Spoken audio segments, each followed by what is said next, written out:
سروک فرانسا ایمانوئل ماکرون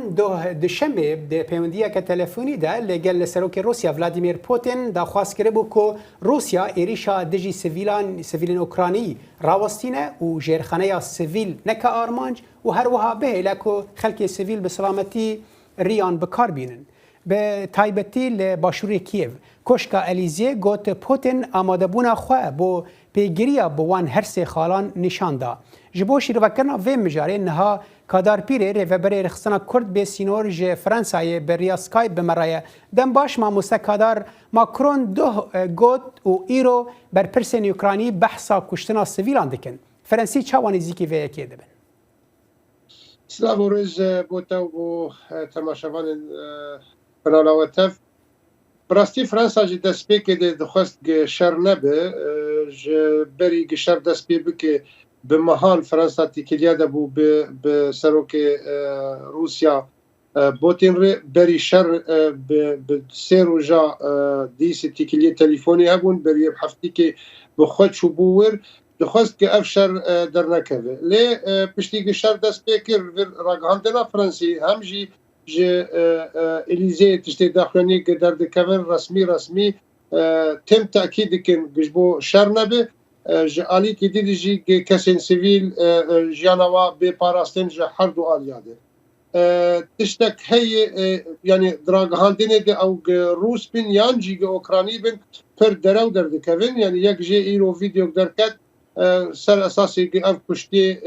cêşa Rûsî ligihatin kuştin lê xuya kir wek vîdeoyatê fabrekatê li Sûrî dibûn temsîl bû mirî radibe xweraz dike kesek dirê wî cêwî xweş dike ji bo xuya bikin mirînê wilo jî di hejmarê de di her du aliya de wilo jî ser mesela sivîla şer dwê bi heweriyê de şer tim qirêje şer tim nebaşe ji xwe êgê pir zirarê dibînin wê kesên sivîl bin lê Fransa ji rola Fransa de vê şerê hande û berê jî doza vî tiştî dikir Macron ji destpêka ji hilbijartinê derket û bû serokê Fransa dixwest ki hêzek Fransî Ewropî taybet bi xurt çêbî be anha mamoste Kadar ew çêkirina wê hêzê li ser asta Ewropa tev de jî bela bêye gelek welatên Ewropî anha ev metirsî yani ev hişdarî dane ku dibêjin yani divê êdî berevaniya Ewropiyan bihêztir be û me çend rojan berê guhdarî kir li Olaf Scholz şêwekarê Almanî ku behsa vê yekê kir yani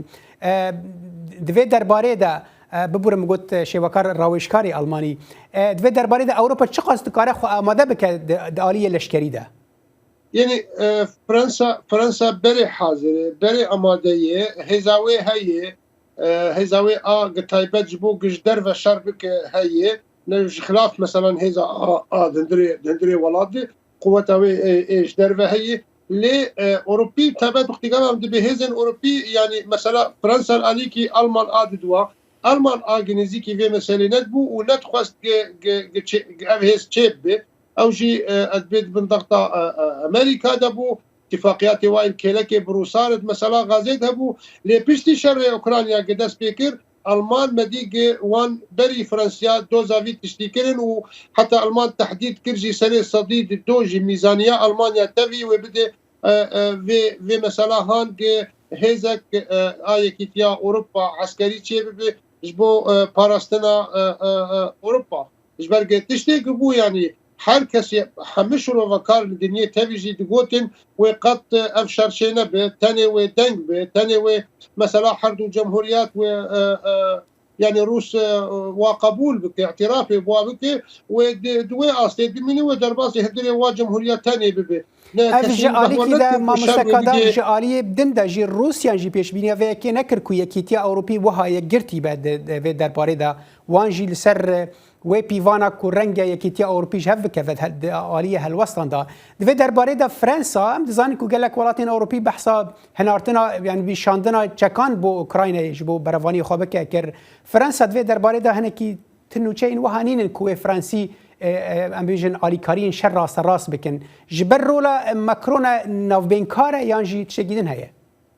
Na yani anha mesela ki Avrupa gomeçek bişin Ukrayna di nefsa dakikê de medî destê wa de zaten ew çekana berê li Ukrayna bûn bes kesî elan nekir bû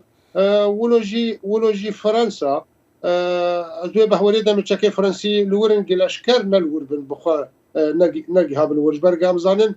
جوین گنهال سینور اوکراینیا پولندا دبن هم سیاسی هم عسکری جی حاضری جی دبن همه اوروپی تایبت فرانسه وقتی گفتم به اوروپی مثلا سیاسی عسکری فرانسه هجمارا کی رولا کی آوینای و اب کسی دی پیشگرتیا ویناد کن اب کسی که پیشگرتیا ویناد کن برینها يعني او مطر ثروات نبولي تشتي قبو هشت او ترستيك من نابوانادي وجاج نفر خوبدن بيشتا فرنسا دوي بهوريه دم فرنسا هم تشكيوي اللي هندري يعني اوكرانيا دهن اللي كييف بهني وهم عسكري مناجي نجيا بالنافا اوكرانيا نجيا من كييف يعني تخوازي بيجي فرنسا لسر حد استا دبلوماسي واستا لشكري آماده دوي درباره ده ایرو بریتانیا بحثات شکی دین که براستی شکی بالکش و کو او ددن او بجارا کو رنگ او روسیای یعنی ج انجمنا او لکاریا نتوینی گرتی ام بجن درخینن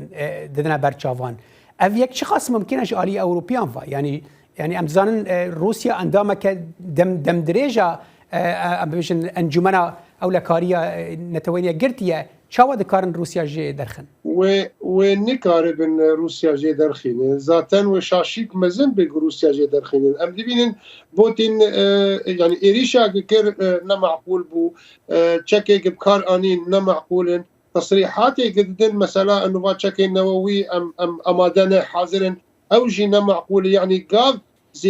زيدي شر وزيدي مرحلتين آفيتين وقتی قام تصريحات بفي شكل جهن بروانا هبن يعني تشكينا معقول تشكي وين الراس بيجي برقوي شاغي بوتين بسري خبكه امبارح خدين دي بوتين اري ديكتاتوري اري تشكينا راس دكه هر کس بي تشتبي شرها شر مزار دكه ناخوازه به دخوازه برنگه کی اشتي ارچروكو بله افغاني زرار بو ما مستقر ببر دمام كيما تدبيجي و ماكرون فان هولي خوي دبلوماسي ماسيدا بسركه و رنگ به لکو اف ایریشا روسیا دجی اوکراینیا راوسته اگر بکرتی برسوان بدی قال كي بكورتيجي رنگ شر لسر عرضه و بدو خياني كرن و ماكرون قارب رنگ كي دبلوماسي بجيبين يا الله جبرج حردو اليات حسب هم روس وقت قوا بمين كتنت بانغايات مازنتي و خديس بيجين ماكرون جبو رنگ او دخازه هم اوكرانيجي وقت قوا ببين روس بسركه و خديس بيجين ماكرون خب جي وقت دخازه وقت نيف درباس به لبوتين شرط قدانين مجي روسا ومجي بوتين استخباراتي ما فهم كلي وش اخذ نقر حتى مثلا اتفاق كييف وغيرين بله خارط زلال بو ما مستقدار كدار بيري